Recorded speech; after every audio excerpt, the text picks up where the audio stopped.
આકાશવાણી ભુજ સમાચાર કૃપાલી મૈછા વાંચે છે. નમસ્કાર. પ્રધાનમંત્રી નરેન્દ્ર મોદી આજે યોગ દિવસ નિમિત્તે સવારે 6:40 વાગે દેશવાસીઓને વર્ચ્યુઅલ માધ્યમથી સંબોધન કરશે, જેનું જીવંત પ્રસારણ દેશભરમાં યોજાનારા યોગ દિવસના કાર્યક્રમોમાં કરવામાં આવશે. ગુજરાતના 312 મુખ્ય સ્થળોએ આજે આંતરરાષ્ટ્રીય યોગ દિવસની ઉજવણી કરવામાં આવશે. મુખ્યમંત્રીના વડપણમાં રાજ્ય કક્ષાનો કાર્યક્રમ સૌ પ્રથમ વખત ભારત પાકિસ્તાન સરહદે આવેલ નડાબેટમાં યોજાશે.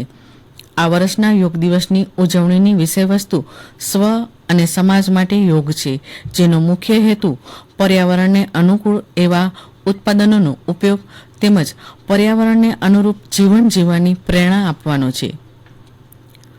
પ્રધાનમંત્રી નરેન્દ્ર મોદીએ શરૂ કરાવેલ વૃક્ષારોપણ અભિયાનના કારણે દેશમાં હરિત કવચ એટલે કે વૃક્ષોની સંખ્યા વધારવાનો લક્ષ્યાંક સરળતાથી હાંસલ કરી શકાશે. કેન્દ્રીય પર્યાવરણ મંત્રી ભૂપેન્દ્ર યાદવે ગઈકાલે દિલ્હીમાં અસોલા ભાટી વન્ય જીવ અભયારણ્ય ખાતે યોજાયેલા વૃક્ષારોપણ કાર્યક્રમ દરમિયાન આ મુજબ જણાવ્યું હતું. તેમણે કહ્યું કે વિકાસ સાધતી વખતે કુદરત અને વૈજ્ઞાનિક પ્રગતિ વચ્ચે સંતુલન સાધવું જરૂરી છે.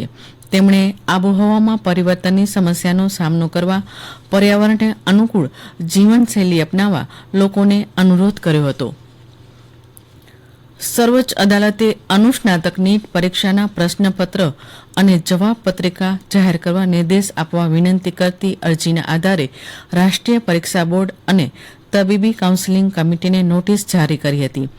અદાલતના ન્યાયાધીશ વિક્રમનાથના વડપણ હેઠળની વેકેશન બેન્ચે સંબંધિતોને નોટિસનો પ્રતિભાવ આગામી 8મી જુલાઈ સુધી આપવાનો નિર્દેશ આપ્યો છે. કચ્છ જિલ્લાનો યોગ દિવસનો કાર્યક્રમ આજે સ્મૃતિવન મેમોરિયલ ભુજ ખાતે યોજવામાં આવશે. તાલુકા કક્ષા તથા જ્યાં નગરપાલિકા છે ત્યાં સંયુક્ત ઉપક્રમે સાથે કુલ 10 યોગ દિનના કાર્યક્રમ જિલ્લામાં યોજવામાં આવશે. અંજારનો કાર્યક્રમ વીરબાળ ભૂમિ સ્મારક, ગાંધીધામ ઓસ્લો બ્રિજ, રાપર સ્વામિનારાયણ ગુરુકુળ, માંડવી કાર્યક્રમ શ્યામજી કૃષ્ણવર્મા મેમોરિયલ, નખત્રાણા ખાતે ટીડી વેલાણી હાઈસ્કૂલ, મુન્દ્રાનો કાર્યક્રમ શાસ્ત્રી મેદાન, અબડાસા જંગલેશ્વર ગ્રાઉન્ડ નલિયા ખાતે, ભચાઉનો કાર્યક્રમ પટેલ બોર્ડિંગ અને લખપત પીએમ લીંબાણી હાઈસ્કૂલ દયાપર ખાતે યોજવામાં આવશે. T20 વિશ્વકપ ક્રિકેટ સ્પર્ધામાં સુપર 8માં ભારતે અફઘાનિસ્તાનને 47 રને હરાવી મહત્વની સફળતા મેળવી છે. ફ્લોરિડા ખાતેની મેચમાં ભારતે 8 વિકેટ ગુમાવી 181 રન કર્યા હતા. જવાબમાં અફઘાનિસ્તાનની ટીમે 134 રન કરી શકી હતી.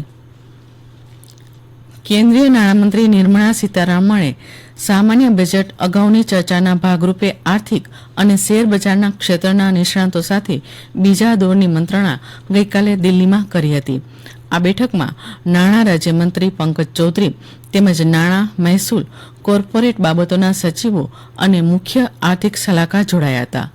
ઉલ્લેખનીય છે કે ગઈકાલે નાણામંત્રીએ સામાન્ય બજેટની પૂર્વ તૈયારી રૂપે અગ્રણી અર્થશાસ્ત્રીઓ સાથે ચર્ચા વિચારણા કરી હતી. આ સાથે આ બુલેટિન સમાપ્ત થયું. નમસ્કાર.